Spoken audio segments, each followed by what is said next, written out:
ചവിട്ടിത്താഴ്ത്തി പാതാളത്തിലേക്ക് ഈ അസുരനെ വിടുന്നതിന് മുൻപ് ഒരാഗ്രഹം, വർഷത്തിൽ ഒരിക്കൽ എനിക്ക് പാതാളത്തിൽ നിന്ന് വന്ന് എന്റെ പ്രജകളെ ഒന്ന് കണ്ടിട്ട് പോകണം.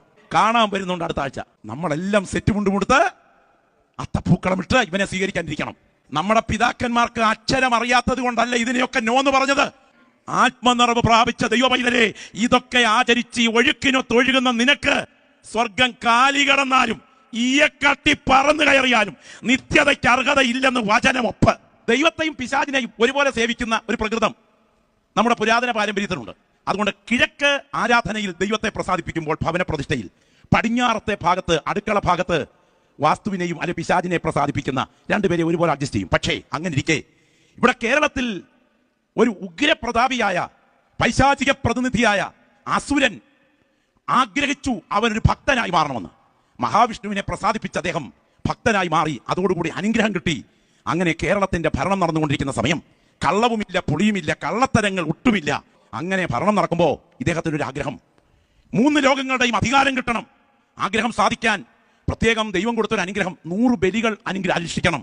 ഇതിൽ 99 ബലി അനുഷ്ഠിച്ചു. 100ാമത്തെ ബലിക്ക് സ്വർഗലോകത്തിന്റെ അധികാരം കൂടെ കേരളത്തിന്റെ ഭരണാധികാരിയായ മഹാബലി എന്ന അസുരന് കിട്ടുകയാണ്. കിട്ടാൻ പോകുമ്പോൾ ദേവരാഗത്തിന് ആപ്പാടെ ഒരു അങ്കലാപ്പ്.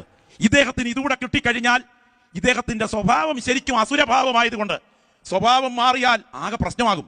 അതുകൊണ്ട് ദേവന്മാരെല്ലാം കൂടി മഹാദൈവത്തെ സമീപിച്ചിട്ട് പരിഹാരമാർഗം ആലോചിച്ചപ്പോൾ പറഞ്ഞു, അശുദ്ധനെ സംഹരിപ്പാനും വിശുദ്ധനെ നിലനിർത്താനും കാലക്രമത്തിൽ അവതാരമെടുക്കുന്നതിന്റെ ഭാഗമായി വാമനാവതാരം, വാമനൻ എന്ന് പറഞ്ഞാൽ നീളം കുറഞ്ഞവൻ, അവതാരം എടുത്തുകൊള്ളുക. അങ്ങനെ അവതാരത്തിന് അവിടെ ചെന്നു. 100ാമത്തെ ബലി നടക്കുന്നതിന് മുമ്പ് 3 കാഴ്ചവട് ചോദിച്ചു. ആരോട്? അസുര രാജാവിനോട്, പിശാചി രാജാവിനോട്. ഒടുവിൽ 3ാമത്തെ കാഴ്ചവട് വെക്കാൻ സ്ഥലം വരുന്നതിന് തൊട്ടു മുമ്പ് ഉഗ്രരൂപത്തിലേക്ക് ഇദ്ദേഹം വളർന്നു. അങ്ങനെ ദൈവപ്രത്യക്ഷത, വാമനാവതാരം ഉയർന്നു കഴിഞ്ഞപ്പോൾ തലയിലേക്ക് വെച്ചുകൊള്ളാൻ അനുവദിച്ചു. ചവിട്ടിത്താഴ്ത്തി പാതാളത്തിലേക്ക് ഈ അസുരനെ വിടുന്നതിന് മുൻപ് ഒരാഗ്രഹം, വർഷത്തിൽ ഒരിക്കൽ എനിക്ക് പാതാളത്തിൽ നിന്ന് വന്ന് എന്റെ പ്രജകളെ ഒന്ന് കണ്ടിട്ട് പോകണം. ഈ അസുരപ്രതിനിധിയായി പാതാളത്തിലേക്ക് പോയ ഈ പൈശാചിക മൂർത്തിയായി ഭാവം മാറിയ ഇദ്ദേഹം കാണാൻ വരുന്നുണ്ട് അടുത്ത ആഴ്ച. നമ്മളെല്ലാം സെറ്റ് മുണ്ടുമുടുത്ത് അത്തപ്പൂക്കളമിട്ട് ഇവനെ സ്വീകരിക്കാനിരിക്കണം. എന്റെ മുൻപിലിരിക്കുന്ന ആത്മനിറവ് പ്രാപിച്ച ദൈവമക്കളെ ഞാൻ ചോദിക്കട്ടെ, നമ്മുടെ പിതാക്കന്മാർക്ക് അക്ഷരം അറിയാത്തത് കൊണ്ടല്ല ഇതിനെയൊക്കെ നോന്ന് പറഞ്ഞത്.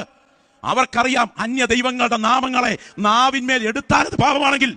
സൂര്യൻ കിഴക്ക് നിന്ന് മഹിമയോടെ ഉദിക്കുമ്പോൾ ഞാൻ എന്റെ കയ്യെ ചുംബിച്ചിട്ടുണ്ടെങ്കിൽ അത് ന്യായാധിപന്മാർ ശിക്ഷിക്കേണ്ട ശിക്ഷയാകുന്നു.